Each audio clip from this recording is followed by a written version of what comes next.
Hey guys, I've recently released my first in-depth Valorant competitive course, and so far 94 people have left some very good reviews. This course contains content that is exclusive that you'll not find anywhere else on my YouTube channel, and you'll likely not find on anyone else's YouTube channel. I make content that is very unique, very helpful, and if you want to improve, you're highly motivated to improve at Valorant, this is where you will do so. I'm also going to add other tiers to my Patreon, so make sure to keep an eye out there. Top link in the description below. Please enjoy the video, and peace. Yeah, so today I'm going to be giving you 4 reasons why you should INSTA-LOCK in Valorant competitive. So this is one of my takes that I've had for quite a long time. It's gotten me pretty far. It's got me to Immortal 3. You know, I INSTA-LOCK Reyna and Jett. A lot of people do. And whenever you don't INSTA-LOCK one, I pretty much just get the other most of the time, right? Pretty much 99% of the time, I'll get one or the other. And there's no reason that you couldn't do this as well for either those same agents or a different role entirely.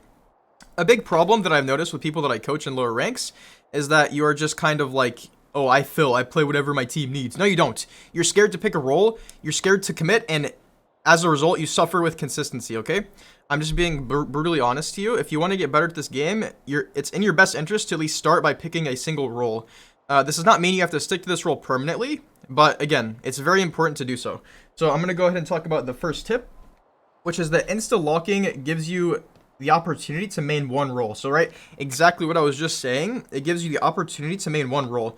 So again, a common problem is that people are not picking a defined role and they're filling. But whenever you say that you're filling, you might think that you're doing something good for yourself and for your team, but you're really just hurting yourself and your team. Because if you play something that you don't usually play, and you're playing something that you know you're not as good at, compared to a different agent or a different role, you're literally handicapping yourself as well as your team.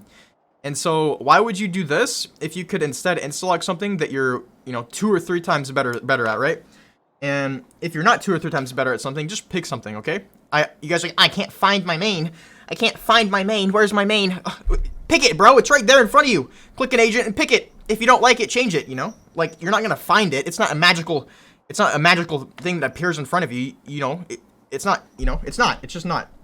So picking one role allows for growth and consistency, confidence, and overall game knowledge, right?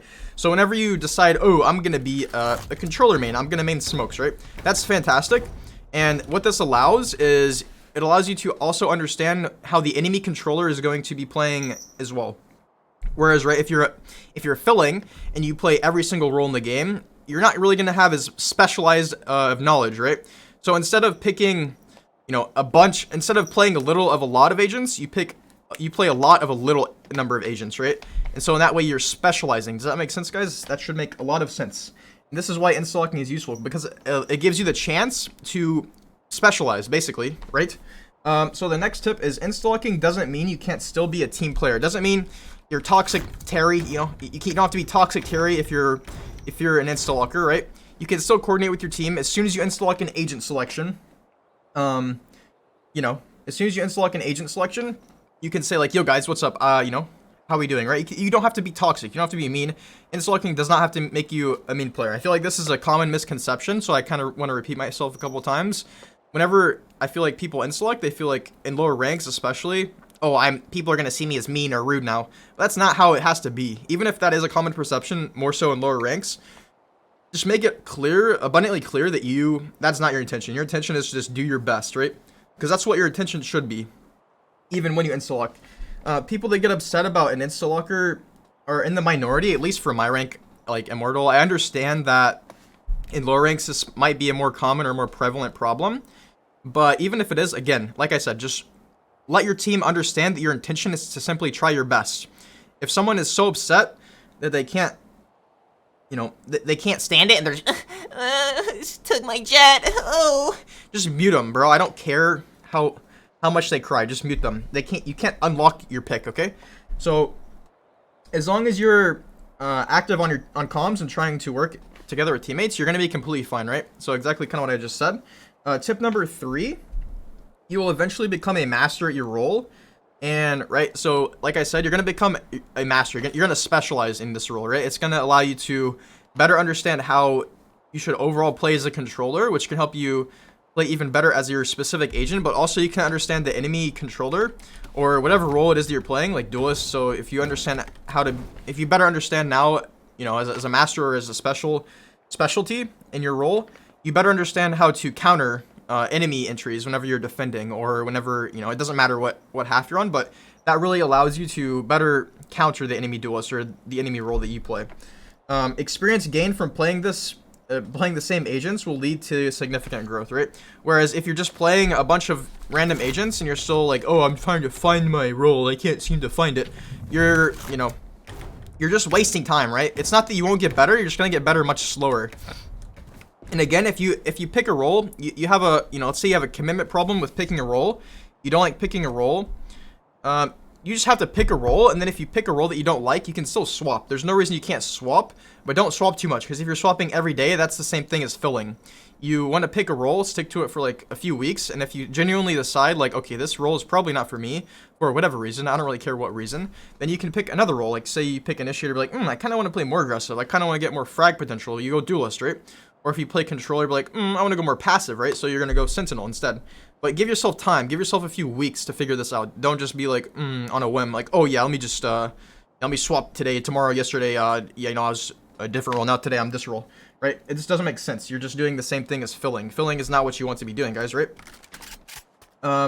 You'll understand your agents and a role at a much deeper level, and this will allow you to coordinate teammates better, allow you to just play the game at from a higher level of understanding, which is really where all of you want to be, whether you realize it or not. So the fourth and final tip is going to be, there's nothing wrong with having 3 to 4 duelists in comp.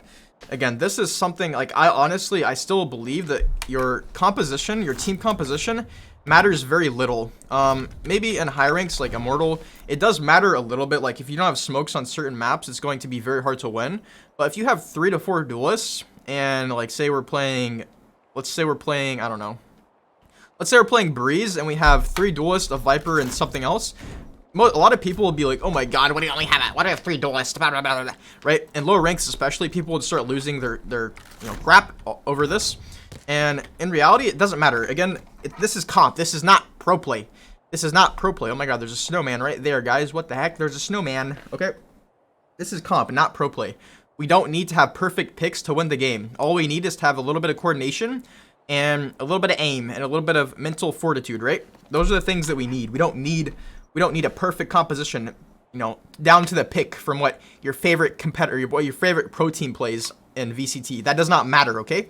So with that being understood, the primary thing that makes 3 or 4 duelists bad is when a crybaby gives up an agent select, okay? So right, your team quickly, right? 4 people log duelists in the first like 3 seconds of agent select. And then the 5th guy's like, right, he starts losing his mind because he sees 4 duelists. He's like, oh, I'm selecting an agent and throwing, right? Right, he you know, I'm not going to say anything about this type of person because they're kind of cringe, right? But these people exist. I'm sure all of us have had experiences like this. And so that's the person that makes 3 or 4 duelists bad, okay? 3 or 4 duelists bad, right? So I still think this can work. You have to, whenever this specific scenario happens, because whenever you pick 3 to 4 duelists, this will happen. Probably more often than not. And this is the type of person that you're going to want to mute. But after your team gets a few rounds and you start winning, your team's going to hopefully realize, like, wait, this is kind of a joke, right? Like, we don't need a comp. We don't really need a comp. Right, if you pick 3 to 4 duelists and your team's kind of trash at fragging, that's going to make it a little bit harder, obviously, but it doesn't mean that you shouldn't or don't, want to play the game out, because you definitely could. There's no reason you couldn't. Whenever I see like 3 or 4 duelists, I'm pretty down to play. I think in my head, I think it's a fun time, especially if people on my team are down. But again, this is from a high rank perspective. So if you're in like silver and this happens, you're probably gonna have people that give up very quickly. But again, that doesn't mean that you have to give up, right? That does not mean that you have to give up. If you have crying Carol in your team whenever you lock 3 duelists, oh my god, my tears are coming out right now. Why do we have 3 duelists? Right, that's crying Carol, okay? Don't be crying Carol, mute crying Carol, focus up, play the game, win, and it's very easy, okay? That's all that I have for you guys in this guide. Make sure to please go to my Patreon. I'm going to be releasing new stuff on there soon. If you guys want access to my raw footage of my coaching sessions, I'm going to be uploading like a full playlist there for like $5 or $10. So again, hopefully you guys enjoy, have a good day, and goodbye.